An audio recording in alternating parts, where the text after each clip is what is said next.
So guys, today we have here Chris Wood from Pixelmatic, the company behind Infinite Fleet with us.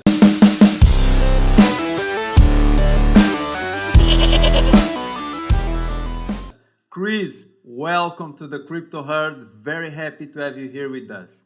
Very happy to be here with you. This has been a long time coming, man. You've been in the Infinite Fleet community for a little while doing these videos, dude. So it's a real pleasure to be here with you. Tell us a bit about yourself and your role on Pixelmatic. Yeah, certainly. So, well, I'm Chris. I'm the COO at Pixelmatic. So, which basically means I'm kind of Samson's right-hand man. Making sure everything's ticking along nicely. Most of my work at Pixelmatic, certainly currently, is with, I guess, our external stakeholders, right? Because obviously our publisher is raising money right now through the security token offering that maybe we can talk about later. And so I'm obviously talking to a lot of investors, obviously talking to the community a lot so that people, are aware of this awesome game and what it is that we're planning to do. And I've been with Pixelmatic for nearly 6 years now, actually. The company's been around since 2011, so I've been with it for about half its lifespan. And Infinite Fleet, when I first arrived, I was just a part-time game designer. I was just helping a little bit in the concept of the game. At that stage, it was basically a few pieces of concept art and some ideas, and then it has eventually become this huge thing now. So it's been really exciting to kind of grow this baby, and it's still in its early stages. It's still a bit of a teenager at the moment. It's got some room to grow, but yeah, it's been a hell of a journey. Yeah, true. Did you have like a previous experience with other video games or? Well, I mean, I've been a gamer since I was able to walk, basically, able to hold a gamepad. I've been a gamer. I absolutely huge gamer. But while I've always been massively passionate about gaming, I never thought that I would actually have the opportunity to work in a game studio. I didn't think that was a path that I could go down because I'm not a developer. I'm not an engineer. That's not the path I took. And I thought that really to be in a video game company, you need that. And so I didn't really see an opportunity there.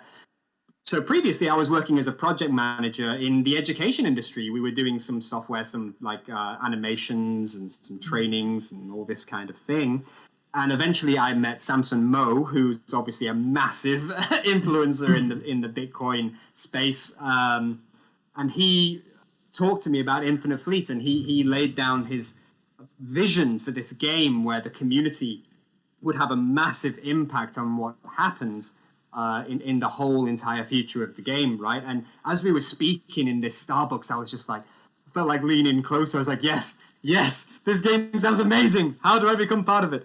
And he turned around and said to me after some conversation, hey, do you want to be a project manager? Do you want to come in, manage the development of the game? And I was just like, hell yes. So I quit my job and then started at Pixelmatic the next day and just loved it. And it's been a hell of a roller coaster ever since. Yeah, I just grabbed the opportunity. That's amazing. That's amazing, really. So you mentioned Bitcoin. So you guys chose Liquid. So I've seen like lots of play to earn games popping up, like Solana, Ethereum, Polygon. But I think you're the first guys who are actually interacting with Liquid. Can you tell us a bit about this choice? Why Liquid? Yeah, well, I mean, there's one of them called Light Night as well. They're using Liquid. That's now, true. Yeah. As I say, I'm not a developer, so I can't really go into the technicalities of why the code is so great. But obviously, for our CTO, Sunny is very, very happy working with Liquid because the tooling is very mature. We obviously have very direct access to the Blockstream team. Blockstream CSO is Samson Mao, who is our CEO. So we've obviously got a great bridge there. But we are believers very much in, of course, Bitcoin. And Liquid is a side chain of Bitcoin, which allows for rapid transfer, for confidential asset transfer, and of course for issued assets. So NFT, the in-game currency of the game, INF, which will be distributed amongst players to allow for P2P trade. and it doesn't have the, obviously there's a lot of problems with congestion in Ethereum. Of course, there's some issues with that, which I assume is why Solana has kind of really popped up in the forefront, because of Ethereum's congestion problems. The native sort of smart contract programming problems, the bugs, the challenges that come along with that, just the very difficult code base that is necessary there. Liquid's simple. Liquid's super straightforward. You create the asset and boom, off you go. Sunny and his team have had a really, really, I don't want to say simple, that's maybe putting down his, he's not having a simple time, he's having a very, he's working very hard. But they prefer working with Liquid, and I think there's going to be more. You'll see more and more projects working with Liquid. It's not huge yet, but it'll be getting there. Okay, that's amazing. Quite interesting choice. I mean, Bitcoin anyway was the first one to appear, and nowadays in crypto, it's like the safest choice still, I think, and the most solid one. Yeah. I mean, with its limited supply, so I guess it was like an amazing choice. Well, I mean, it's of course, like I say, we are obviously proponents of Bitcoin, so it is obviously the most decentralized we can say. There is not one leader of such of Bitcoin. We all hail to the god of Satoshi, and yeah, it just makes sense to be working off the primary asset, right? And working with the Liquid sidechain really helps us. It really opens up a whole new paradigm for what Bitcoin can do. And hell, we're doing it, right? AAA video game, you've played it, you know what it's like, you know what we're building here. There's a lot it's going to be really cool about this thing. So now talking about some of Infinite Fleet's incoming features, I'm very intrigued about this. You guys mentioned that it's going to be possible to actually colonize stars or planets or get your own territory. It's going to be amazing. Can you tell us a bit about this feature? Put a bit of context around it, but let me frame a little bit here. Well, look, Jason Lee, our chief creative, was previously the lead game Age of Empires 4. I'm in the fleet now. I'm driving the design there, and also the team, including Samson, the CEO, right? He was on the original Company of Heroes team, which is the 20th highest rated game of all time on Metacritic, right? But what I'm trying to get to here is that we come from this strategy background. Now, in a strategy game like Age of Empires, like StarCraft, like Command and Conquer, you have two elements that are really important. You've got the micro and the macro, right? So you've got the building of things, doing the economy, all that kind of stuff, and then you've got like combat, like fierce combat, where you're manipulating all this kind of thing. Now, right now in Infinite Fleet's alpha, mostly it's just the combat, and even that is fairly limited in the alpha, right? That's going to expand. But when we talk about building things, this is the macro side. So that's separate from combat in Infinite Fleet. We didn't want combat to happen in a battle because, why would you be building a refinery when you're getting shot? The community is going to be able to pull together to build massive, epic projects, like Dyson spheres. On an individual level, you'll be able to do things like defense platforms, mining installations, all that kind of stuff, colonization of planets, of course. But what's the point, right? The idea is you're fighting against the Atrox, the aliens that are coming to Earth to try and destroy us all. We, as a community, have to fight back. So there's this constant push and pull of territory, right? So what does that mean? Well, the points of interest where are many resources or very interesting things will need more and more defenses. So the community will build, like I say, defense platforms, space stations, all this kind of stuff to defend these territories, because the Atrox are just going to come. They're going to keep on coming and try to fight us, and we need to build up to fight back. Because if those things get destroyed, well, that's it. The Atrox have technology which can actually shut down the gravitational anchor point of a star and get rid of an entire system if they want to. So they could come in and just obliterate our solar system. They could come and destroy, maybe not destroy, but make it so that Earth is inaccessible to our players if the community don't fight back. So that's why building is important. Okay, so let's imagine. Okay, I can go to like a star and place my own buildings there, right? So what does it happen if like the Atrox come and I'm like offline? How am I able to defend my territory?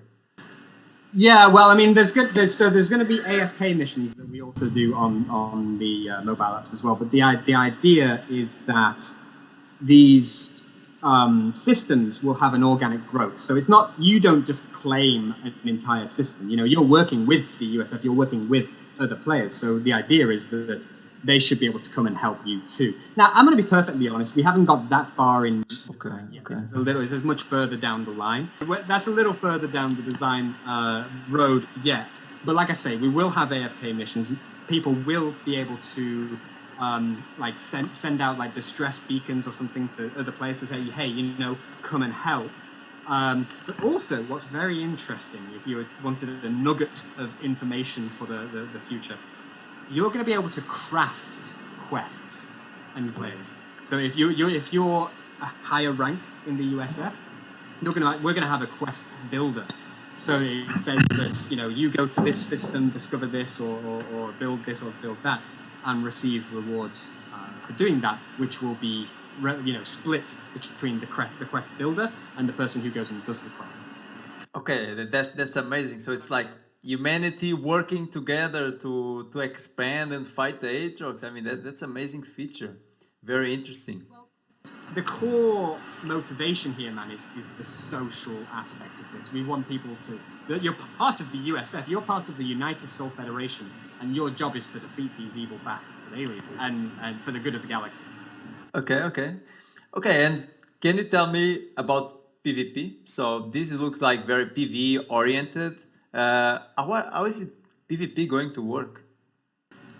Well, look, PvE is our main focus at this stage. It's coming down the line. We do plan for PvP to exist, but PvE is the core, shall we say, loop of the game. There will be factions later. There will be PvP later. We have discussed the potential of like arena battles or something like that at some point, but again, that's down the line. That's down the line. So Okay. now it's down. PvP is definitely down the line. We want to focus on PvE right now. Like I say, we want a cooperative spirit, but it's in the roadmap. It's something that we know is going to happen, but not right away.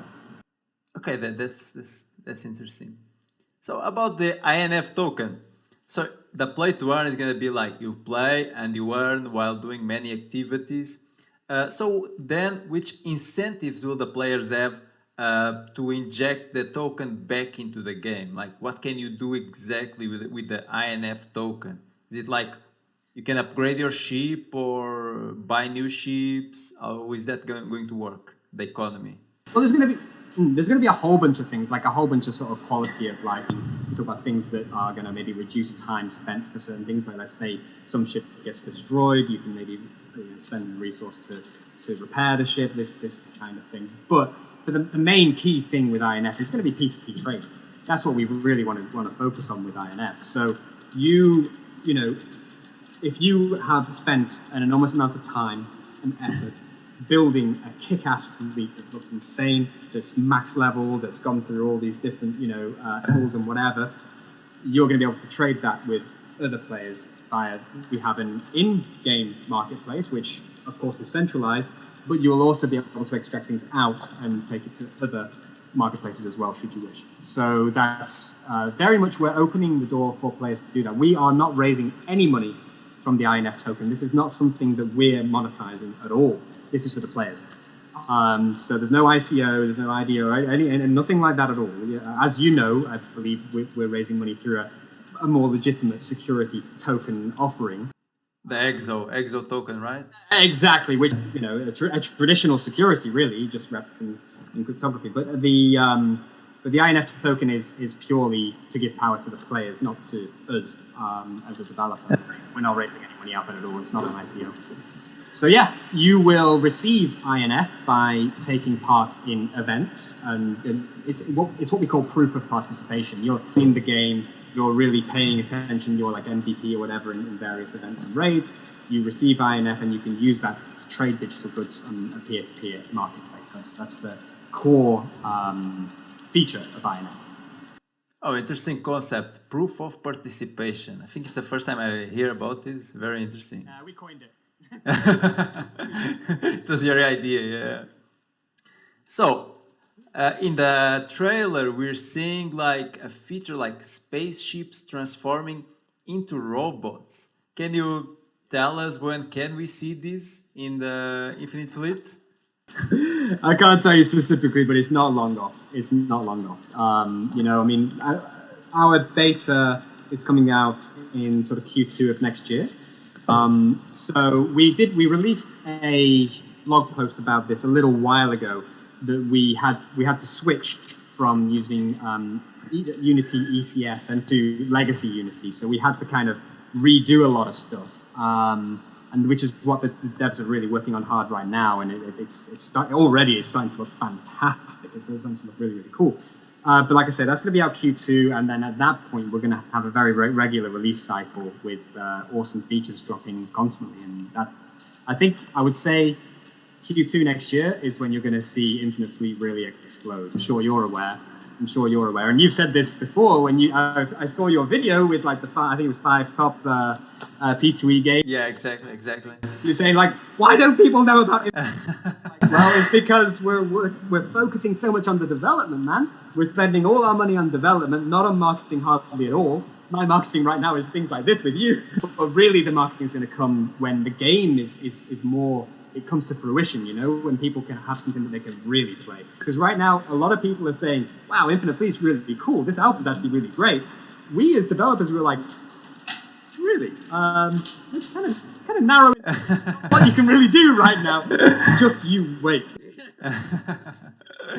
Yeah, that's true. I'm seeing like so many play to earn projects popping up that I don't know. To be honest, they don't have much potential. They're just like browser games or some application where you create like fight and you get like a report, a written report, and then everyone is like crazy about these. Oh, such great games, and then Infinite Fleet is like under the radar completely, and it's such a great game, like graphically speaking, the gameplay, like with this thing about you have third person and then a strategy mode.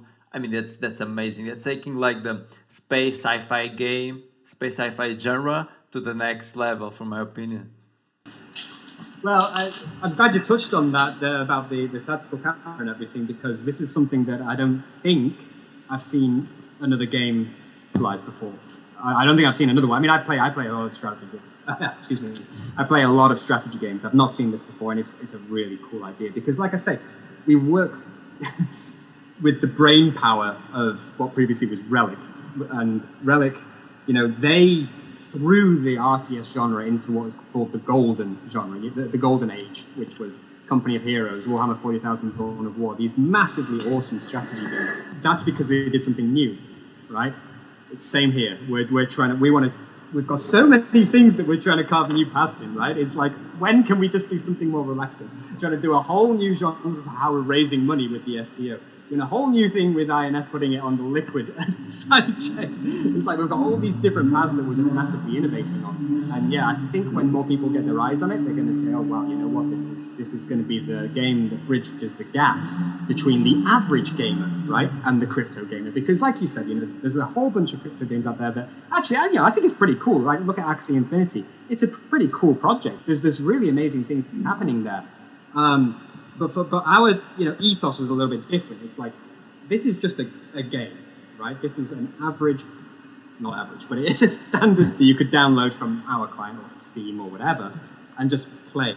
You never have to care about crypto. You never have to have even heard of Bitcoin or anything like it to play. You don't need to know anything about crypto to use INF. You only need to know about crypto when you want to use INF outside the game. And that's when you tumble down the rabbit hole if you are a traditional gamer, shall we say. So we roll out that Trojan horse, right? We say, average gamer, play this game, it's awesome, but then by proxy, they go, oh, hold on, there's something really cool we can do here. Right, let's explore.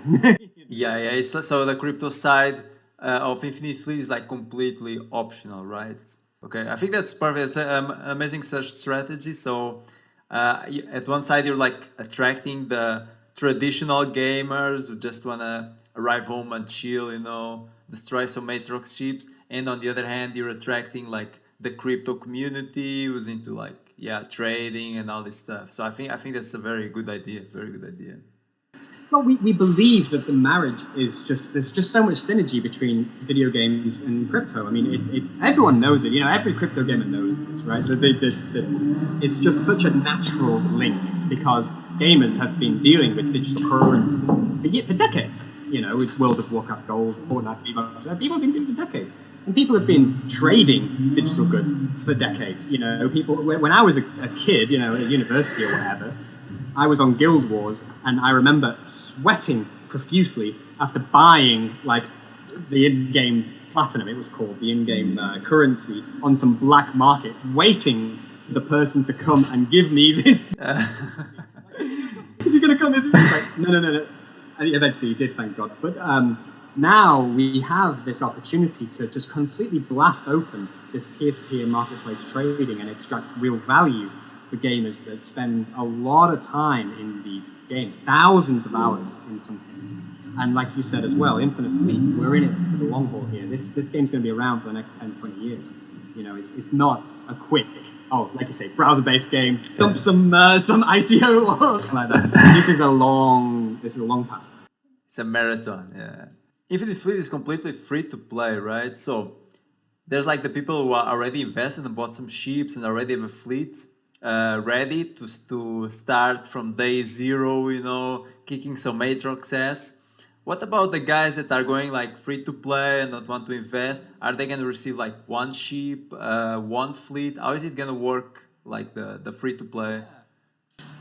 Sure. So basically, they will start. The free-to-play people will start with a very rudimentary. They can play most of the features of the game, but you know, it'll take time or effort in order to do things. It'll be quite similar to like EVE Online, right? You know, if you play EVE Online before, you know, you can get a lot out of the game for free. But in order to maximize your time, obviously, yeah, you can buy ships which are NFTs on our proprietary store or online for, you know, fiat currency. You can buy it with a credit card, PayPal, Bitcoin, whatever. Just a fairly standard free-to-play model in that sense in the gaming space.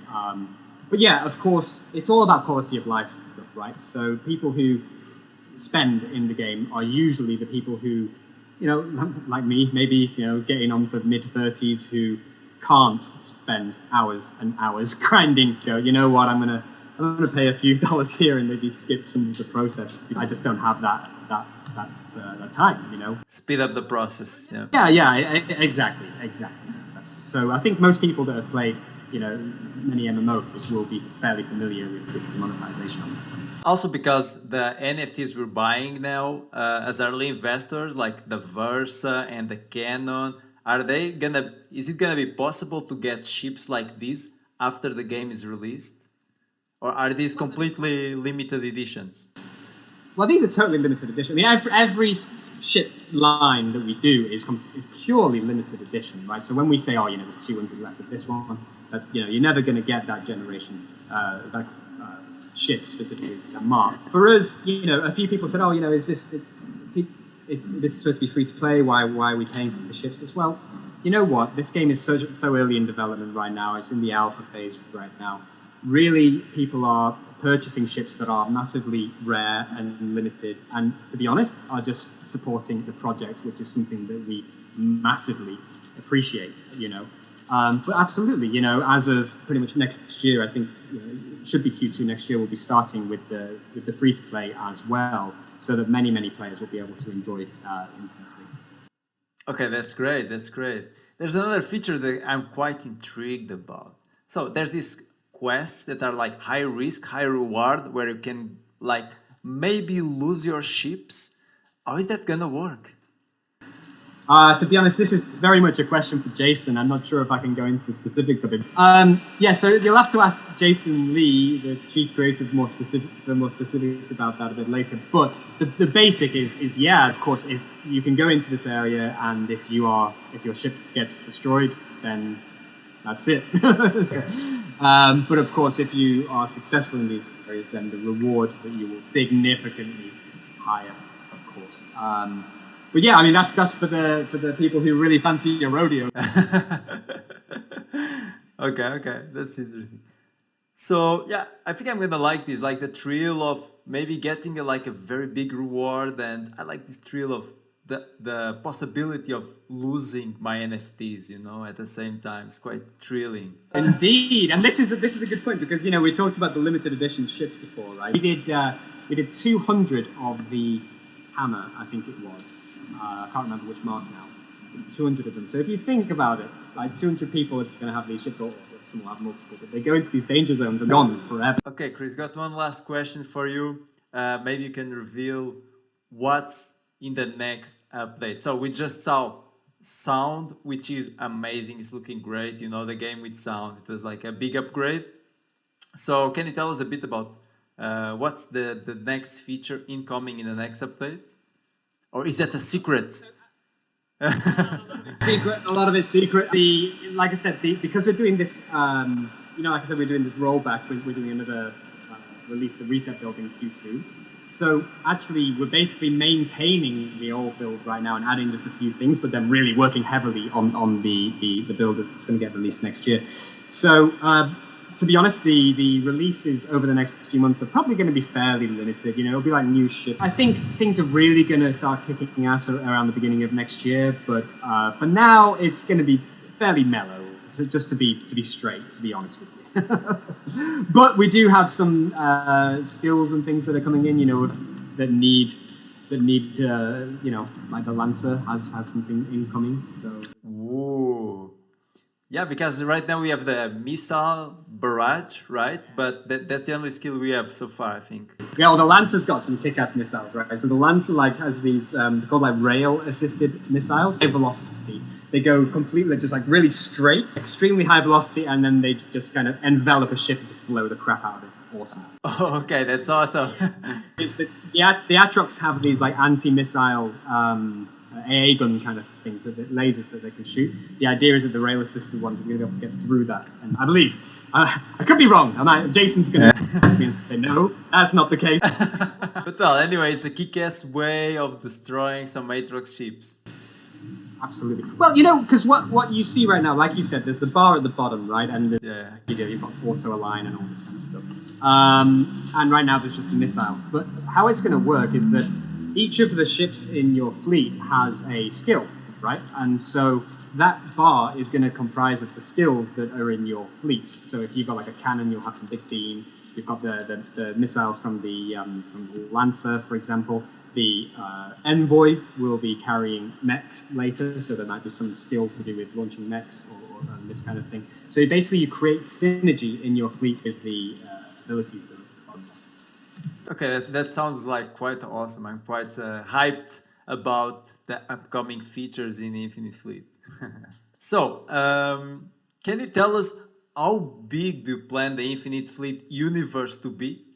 Like, how much time will it take? Like, is that too down the line of a question? No. I can tell you from the start, we always said it's going to be a procedurally generated galaxy, which is going to be millions of stars. No Man's Sky, something like that. Millions of stars, all with their own planetary systems. They're going to have algorithms that generate things like black holes, pulsars, binary stars, all these massively different environments that we're going to be building, and you will have certainly some space to lay down your territory. Now, of course, you can go into the depths of space and you can find maybe some secrets, some hidden things that will be generated and difficult to find. But of course, there will be points of interest that attract players. So you don't want to just say, okay, well, here's millions of stars, everyone spread out. It's like, okay, I'm never going to see anyone. There are going to be very much points of interest that we craft. So like Earth and the solar system will exist to, somewhat realistically what our solar system looks like. And various other parts of the galaxy that we craft, as well as having that unbelievable playground that players can explore and create their own little pocket of the universe. Whoa, amazing. So I'm guessing you're gonna have like some sort of technology like warp gate or something to travel to certain points, right? Long warp. So the technology works basically like gravitational wells are the anchor points for our navigation. So the variants, the like Commander Chase in our trailer, have he doesn't specifically, like each variant has different skills from the lores, and they are able to map out or help to map out the anchor points of these gravity wells to allow for long warps. So when you long warp to a system, you don't really know where you're going to land. It's a bit like playing golf. So when you drive, you hope to get on the green, or the fairway, but you don't really know specifically where it's going to land unless you're really lucky. And then you have, when you're in the system, of course, then you're positioned with short warp or Godspeed mode to get to where you want to be.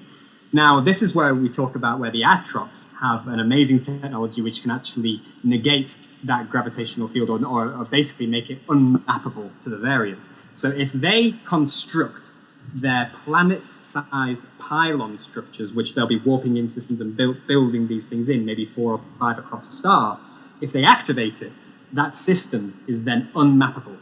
So the players that are already in the system, maybe battling and stuff like that, the moment that they warp out, they'll never be able to get back in again. Whoa, okay, quite interesting.